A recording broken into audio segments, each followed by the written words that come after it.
Hello there guys, welcome to the third episode of Company Comparisons.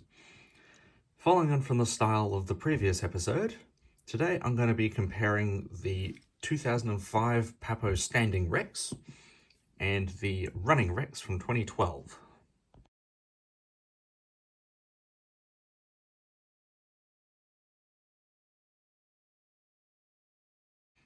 Now I'm just going to get this out of the way to start off with. From a modern standpoint, both of these suck. Standing Rex is very clearly inspired by Rexy from Jurassic Park. This is obviously the second edition one with the better teeth. And the Running Rex, yes, it's probably inspired by the V-Rex from Peter Jackson's King Kong with the cranial ornamentation. But boy is it emaciated. This guy has no gastralia and has not eaten anything for a week. Although, one thing I will say in regards with the head is the Running Rex from the side does actually have a slightly better look. Like, with the Standing Rex, it's got the Jurassic Park weirdly tall brow ridge, which is kind of forming the angry eyebrow, whereas this guy doesn't have it. Unfortunately, from the front, it just looks wrong. At least they both have binocular vision, though. That's good.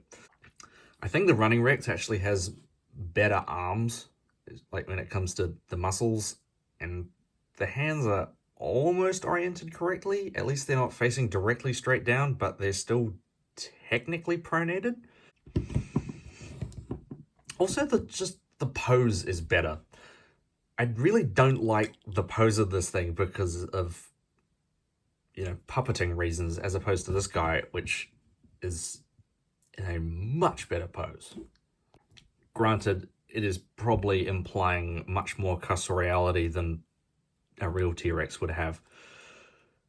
Although this guy, given the fact that he has a very prominent pubic boot and then it goes up to the shoulders, this is a really skinny T-Rex. It's not quite as bad as the Carnegie Giga, but it's still really scrawny. Which is actually something where the old Standing Rex sort of goes over it. Like, if you look at it from the front, it actually does have quite a deep torso, but obviously the torso is not quite deep enough. Of course, we didn't know how deep T-Rex's chest was until 4 years after this thing came out. Obviously, neither of them have lips. But this one's actually more accurate in the fact that the jaws fit together with a gap. Like, you can actually see between the teeth, whereas this thing has its lower teeth digging into the upper palate, which is not how T-Rex would have held its mouth. It would have been more like that. This one's slightly shrink-wrapped, but this one's not particularly shrink-wrapped on the face. It's obviously very shrink-wrapped on the torso. And another thing I like is the undersides of the feet. This one actually has toe pads, whereas this guy just has flat feet, really.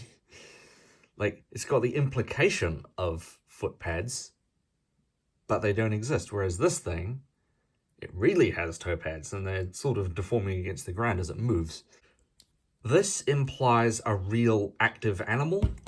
This implies a statue. Also, another thing, proportions-wise, I think the Standing Rex doesn't have a long enough tail. Like, yes, it's curled around, but I bet if you straightened it out, it wouldn't be long enough.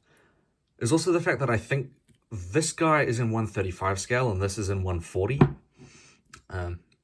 At least if you're going with the average / conservative estimate for T-Rex, which both of these would have been going for.